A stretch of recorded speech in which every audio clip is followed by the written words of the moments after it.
Hello, my name is Chloe, welcome to my channel. Today I'm bringing to you weekly reading vlog number 130 from Turkey.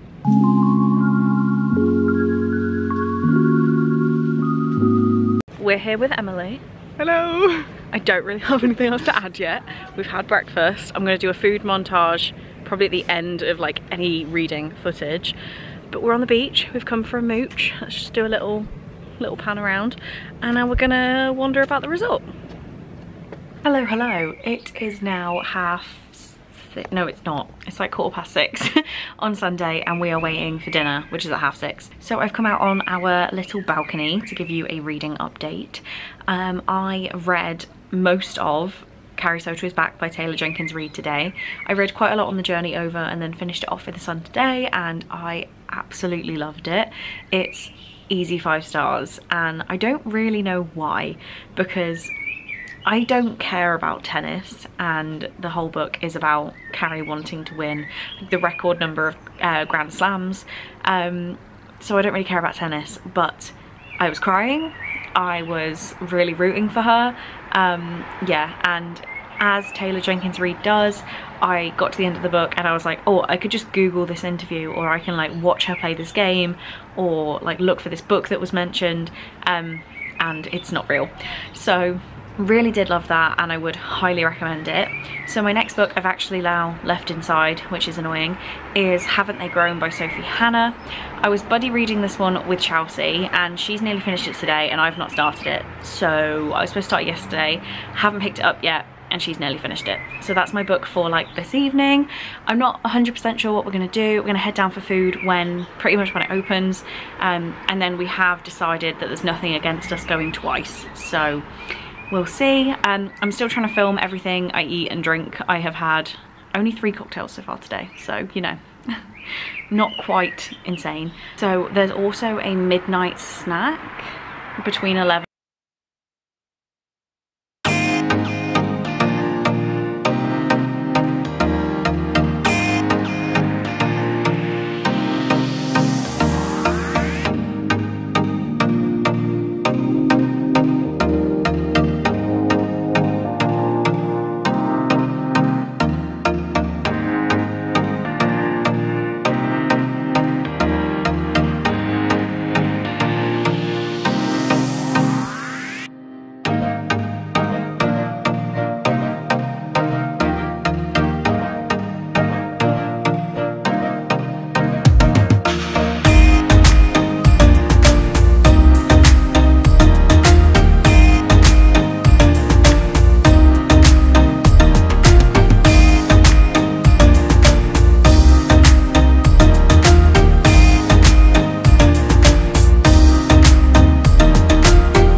So it is Tuesday night. I've not vlogged me and Emily at all, just food and drinks. Here is Emily, hang on. Here is Emily, and we are in an unopened shisha bar because they had comfy seats. Yay!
Hello. I've got to be a little bit quiet because Emily is currently working behind that wall before she goes home this evening, but I wanted to catch you up on the books I read. I realised I was going to be like, I'm going to do a food montage. All we did was eat, so that is the vlog. It's fine. I think I already told you that I read Carrie Soto is Back by Taylor Jenkins Reid, and I loved this book. 5-star. Would thoroughly recommend, and just so happy I read it. The next book I read is Haven't They Grown by Sophie Hannah, which was a buddy read with the lovely Chelsea. We didn't really do a buddy read. We read it at the same time, which is what we wanted to do. Chelsea's got a lot of responsibilities right now. So she read this on the one day and I finished it maybe 2 days later, and I did enjoy this. I gave it 4 stars. I'm not sure whether looking back I should lower that or not, but it was kind of an in the moment gut rating, so we're going with it. This is about Beth, who happens to see her old friend with 2 children, and the children are the age that they were the last time she saw them 12 years ago, and they haven't grown up. It didn't go the way I was expecting. It was interesting. I'm gonna give this to the mother-in-law. The next book I read was Monsters by Emerald Fennell, which I was buddy reading with Faith. I don't know if Faith's picked it up yet. And I read it all in one day, so I'm kind of worse. I gave this 5 stars. I absolutely love this. This is the complete level of messed up that is just perfect for me. It says disturbingly compelling. That is very true. This is about, what's her face? I can't think of her name. Her name's gone from my brain, and her friend Miles, who are at this like old hotel in the summer, and there are murders going on locally, and they're both just a little bit weird.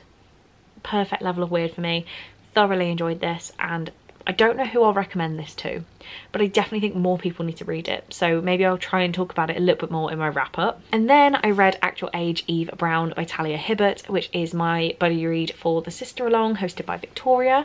The live show for this will be on Sunday, which will have happened by the time this vlog goes up, so I will link it down below. I gave this book 5 stars, 100% my favourite Brown sister. I was really wondering why everyone said this one was the best one, and now I've read it, I can fully see why. The kind of toe dipping into autism in this book was done really well, in my personal opinion. I can't really speak for it, but it just felt so natural and understandable, and I really appreciated that. The purple, I finally get the reference. Love the reference. And yeah, just very smutty, very smutty. But I'll have more to say on this in the live show, so that'll be linked below. Current plans is to tidy up in here. I need to change like sheets and stuff, so I'm going to do that. Lots of clothes to put away, and I want to finally finish the 5 because I still haven't done that. I'm on page 292. Got about 50 pages left. I have no excuses. Emily's in a call. Can I get this done now? Or we will see. Hello. Another quick update. Emily has now gone home so I can talk a full volume. Just dropped her at the train station and remembered that I hadn't told you about a new book that arrived. So I was gracious enough to be gifted a book from, through Black Crow PR. And I believe it's being published by Tor. And this is Masters of Death by, we're gonna go with Olivie Blake. I know Olivie Blake, not actually sure. The Atlas 6 lady. But I should say this comes out on the 17th of August. And it's this green, gorgeous hardback. Kind of jealous, but this is also still really, really pretty. It says, this book is about an estate agent. Only she's a vampire. The house on sale is haunted and its ghost was murdered. When Viola Marek hires Fox Damara to deal with her ghost-infested mansion, she expects a competent medium. But unbeknownst to Viola, Fox is a fraud, despite being the godsman of death. As the mystery unfolds, Viola and Fox are drawn into a quest that neither wants nor expects. And they'll need the help of a demonic personal trainer, a sharp-voiced angel, and a love-stricken reaper. And it transpires that the difference between a mysterious lost love and a dead body isn't nearly as distinct as you'd hope. This just looks so pretty, and even like the design on the back, just so cool. Another proof copy to add to my collection, and one I definitely need to get reading, hopefully in July. We're gonna say June, but July is probably more realistic. But I'm very excited to now own this, so thank you very much, Tor and Black Crow PR. Okay, hello. It is nearly 11 o'clock. I don't know when that time happened. I stopped sprints at 10 because I was getting really tired. I just finished The Boy Most Likely To by Huntley Fitzpatrick, and I don't know why my voice did that in a really weird tone. 3.5 stars. Perfectly fine. Perfectly lovely storyline. This is about a guy called Tim who's a bit of a bad boy. He gets things wrong, and he's got a bit of a crush on Alice. I didn't realise that these books are related. It's related to My Life Next Door. I'm not sure if it's related to What I Thought Was True. I can't remember that one, but some of the characters were familiar, which was nice. But some of the sentences just didn't flow well for me. Like, as an example, people's strengths can take their turn. There can be more of us than there is trouble. Didn't quite flow for me. Also, it is a YA, so the exciting romantic time seeds were fade to black, obviously, which shouldn't impact my rating because it is a YA, and the characters are 17 and 19, so I don't know how I feel about that. I'm still just talking about nothing. I'm so tired. I'm gonna go to bed. There are 2 books I want to finish tomorrow. I have no other plans, so we will see what happens. Hello. I'm just about to start reading Sprint, so I thought I would quickly drop in with a vlog clip from my setup. It always looks way smaller on screen, but here we are. The books I want to read, that's my timer for my bread. 1 second. I forgot I was making bread. Anyway, I really enjoyed doing sprints last night, so I wanted to do some more today. And I have 2 books that I wanted to finish today. It's already nearly 1 o'clock, but I wanted to finish 6 Crimson Cranes by Elizabeth Lim. I'm currently on page 182, so I'm about a third of the way through. Really want to carry on reading this. I was enjoying it when I was reading it. It's just too beautiful for me to carry it around. So there's that. The other book I have on the go is What the World Doesn't See by Mal Darbin. I'm only 56 pages into this one, but it is a very easy, quick read. So both of these are possible today, and I'm going to try. The most exciting development of the day, which I can't believe I haven't mentioned, is my membership invitation finally came through. We had some admin difficulties, but I can now officially say that I have letters after my name. So my name now ends in ACA, and I'm very happy about it. A lot of work has got me to this point, and I'm so glad I have something I can put on literal paperwork to show for it. So that is exciting to me. I hope it's exciting to you. Probably not. But yeah, I'm going to crack on with these sprints and get my bread out the oven. Hello. Quick vlog update from the chair. I finished this ages ago, but I've just been like pottering about doing things. I finished Six Crimson Cranes by Elizabeth Lim. I live streamed for 4 hours earlier and got this finished in that time, and I've given it 4 stars. This is a really digestible, nice, pretty fantasy book, is how I'm going to explain it. I don't think there was anything too crazy in this, but it definitely was I don't know the difference between high and low fantasy, like what the boundaries actually were, but it's a completely different world. There are dragons, there's magic, there's basically dragons and magic, and I really enjoyed it. I really did enjoy it. I don't think I'll be picking up the sequel. I think it's The Dragon's Promise is what it's called, but I've heard from a lot of people that that book majorly sucks compared to this one, so I'm in no rush to get the sequel. This one is done. I will be keeping it because it's gorgeous, so pretty. Very much in love with this book. I have not started reading What the World Doesn't See. It's not that I'm not motivated to, but I'm kind of not motivated to.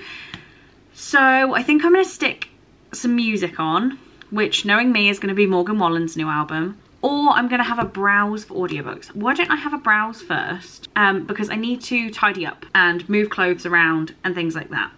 I had started dating Dr. Dill, but I just did not like the narrator for that one because I'm rude. And I really want an audiobook that I already have on my shelves. It's going to be good for my TBR. No, I'm going to go for a podcast or music. I don't have the time to consider it right now. And I'm going to dance around my flat while tidying things up. It sounds like a good plan.